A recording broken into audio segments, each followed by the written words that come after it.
With the Texans deal for Patriots and former Arkansas QB Ryan Mallett, I've asked an old friend to join us on Houston Sports Talk.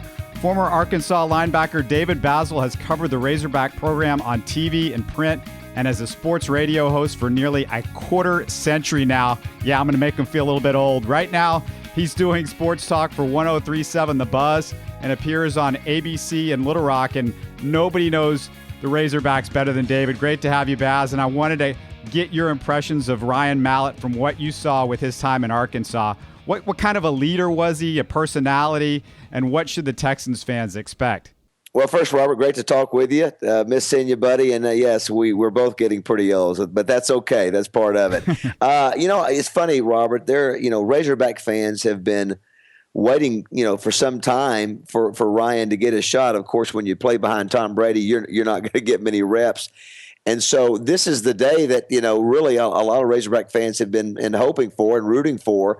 Thought it might happen during the draft, actually, that thought there might be a trade in play. I think the performance of Garoppolo at New England maybe gave the Patriots a little bit more comfort.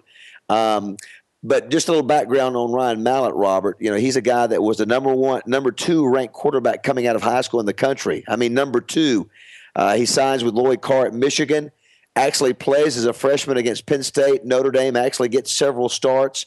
Rich Rodriguez rolls into Michigan. Obviously, Ryan Mallett's not going to run the option attack that Rodriguez likes to run. Bobby Petrino makes a great snag in convincing him to come back, Mallett to come back to Arkansas, even though he's a Texarkana, Texas native. He's familiar with the Razorbacks. His family spent time in Fayetteville. Comes back under the Petrino offense and just lights it up, has a cannon of an arm, and performs well. He's perfect for the Bobby Petrino offense, Robert. What happened from there is pretty interesting. He always sort of had a reputation, maybe not publicly, but a lot of people had heard he liked to party in Fayetteville, and nothing that warranted any, really legal attention. I think one time he had one arrest for intoxication early in his career at Arkansas, maybe as a sophomore. But really, he was clean beside that, Robert. And yet he always had this cloud hanging over him as a party guy. He gets to the NFL Combine and is honest with some GMs and tells them that he has done, he's done drugs before. Most likely it was pot. And from that point on, I think that hurt him in the draft. He slips to number 3, third round, and obviously falls in behind Tom Brady and disappears off the screen, disappears off the radar. So I think it's a great fit for Houston. He is a major NFL arm, major NFL body. He's been under the best with Tom Brady and Belichick. So I think the Texans really got a good player in Mallet. Yeah, just in terms of him as a quarterback and his physical and mental ability, what do they consider his strengths and his weaknesses, just as you saw him in Arkansas and how the NFL scouts viewed him? Well, there's not a throw he can't make, Robert. I mean, he's got a cannon of an arm. He used to like to brag to the media that he could throw a ball 80 yards, and I don't doubt that. You're 6'5", 6'6", and lanky, big kid, probably gained some weight. So there's not a throw that he can't make. He's not the most mobile quarterback in the world. He's probably a little bit more mobile than Tom Brady, but he's not going to be doing the Johnny Manziel run around thing. But one thing about it, he's a typical prototype NFL quarterback. He can drop in the pocket, make any throw, and you better respect his arm because he's got the ability to land on the money. The only thing he's missing, Robert, is experience, is game experience. He's really had hardly any at all at New England. So I know obviously he's not going to step in there and start the first snap, but I'll guarantee you he's been waiting for this opportunity. I think from a physical standpoint, you can't find a quarterback. Plus two, Robert, he's played under Bobby Petrino's system, which is an NFL-type offensive system, and he's played under Tom Brady's system and Belichick. So you're talking about a guy who's played at the highest levels of offense, and so he brings that to the table. It's hard to get that in a rookie. It's even hard to get that in you look at his resume. Again, the only thing that's missing for Mallet is starts. Well, one of the things we always look for in a quarterback is that it factor. And I'm just wondering, you've been around the program, you've talked to the people around the program, you've met Ryan. What kind of a leader is he? Is he that guy that you can see as being a star quarterback in the NFL? Yeah, that's a great question. It's difficult. I think the first thing, Robert, when he went to New England was he had to prove to everybody that the rumors about him and drug use and off the field stuff was BS. And he's kept his nose clean. He hadn't complained about not playing. I mean, he's done everything by the book. And when he was at Arkansas, there was no question he was a leader. And I think he's positioned to do that. I think the it factor, he's confident. He's a gunslinger. He knows he's got a rocket of an arm. He knows he's got the physical tools. But when you're behind an NFL Hall of Famer, first ballot Hall of Famer, you never get to show that. So I think you'll see that the minute he gets the opportunity to step in. We saw it in Arkansas. I think the first year maybe he was not a verbal leader.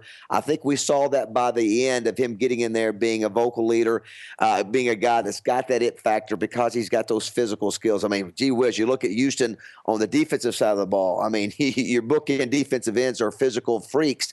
You look at quarterback now with a guy like Ryan Mallett. He's a 6'5", 230 guy that's got a rocket. Of an arm. He's an extraordinary physical guy. But I do think he's got that it factor, Robert. He just has not had the chance to let that shine yet. One of the things that Texan fans are going to need from Ryan Mallett is just, smarts. Can you not throw interceptions? Can you manage the clock? If he gets that opportunity, if Ryan Fitzpatrick for some reason, comes out of the box in the first 6 games and he's just not getting it done. Do you think Mallet can do that type of stuff? I'm sure, he's been working on that, obviously, with Belichick and Brady and those guys. Well, you know that nothing beats game experience. And so I believe, wholeheartedly that he's got that skill set, Robert, to do that.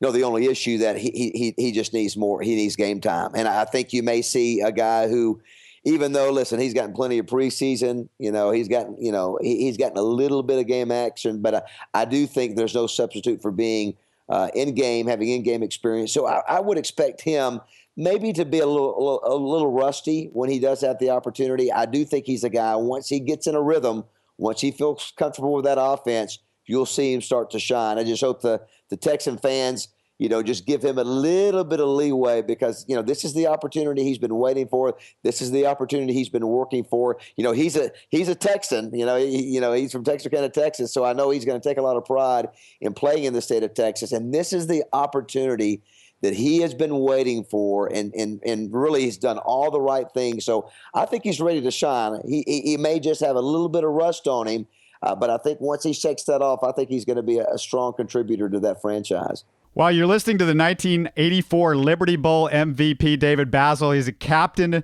of a Lou Holtz defense that allowed no rushing TDs. I had to look this up, David. Well, very nice, Robert. Very nice. Thank you. During an entire Southwest Conference season, not one rushing TD. And David, down the line, we need to get you back on to talk a little bit about the Broyles Award for the best assistant coach in college football.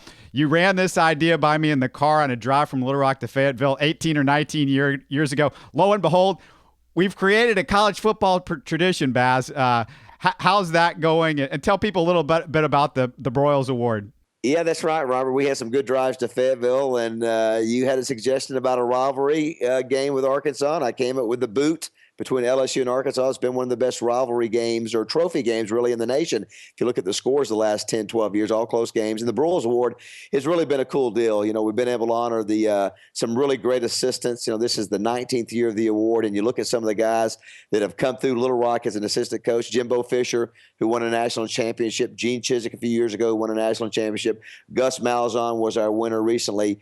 Pat Narduzzi at Michigan State this past year. He really earned it. So it's really great to honor a lot of great assistant coaches. And of course, when you win the award, you usually get a bonus of about $400,000 a year in your pay, and you're immediately placed on a pedestal to maybe become a head coach. Bob Diaco, who was at Notre Dame, is now the head coach at UConn. Gary Anderson, the new coach at Wisconsin. All those guys have been to Little Rock as Broyles Award finalists or winners. So it's really cool. And plus, for those who don't know about Coach Broyles, he was a guy who, oh my gosh, he could select assistant coaches and develop them. You look at Barry Switzer, Johnny Majors, Joe Gibbs, Jimmy Johnson, all those guys were assistant coaches under Frank Broyles. So it's great to perpetuate that great legacy and legend in Frank Broyles, plus honor assistant coaches who, years ago didn't get any attention. Now, they get much more attention than they used to.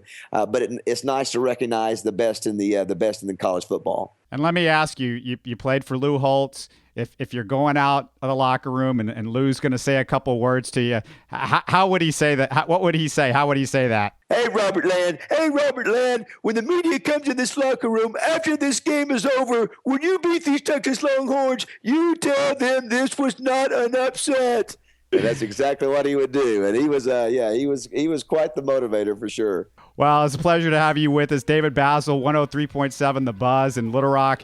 And you can also catch him on KATV if you're going through the Arkansas area. And hopefully we'll get a couple people from Arkansas listening to this. Maybe. David, great to have you with us. Robert, listen, great to be on with you. Looking forward to following the Texans. I can tell you right now, the Texans just got a lot of new fans here in Arkansas because a lot of folks are rooting for Ryan, and I hope he does well there with the Texans. Fantastic. You can listen to more of our interviews and podcast on HoustonSportsTalk.net. Subscribe to Houston Sports Talk for free on iTunes or on the Stitcher app.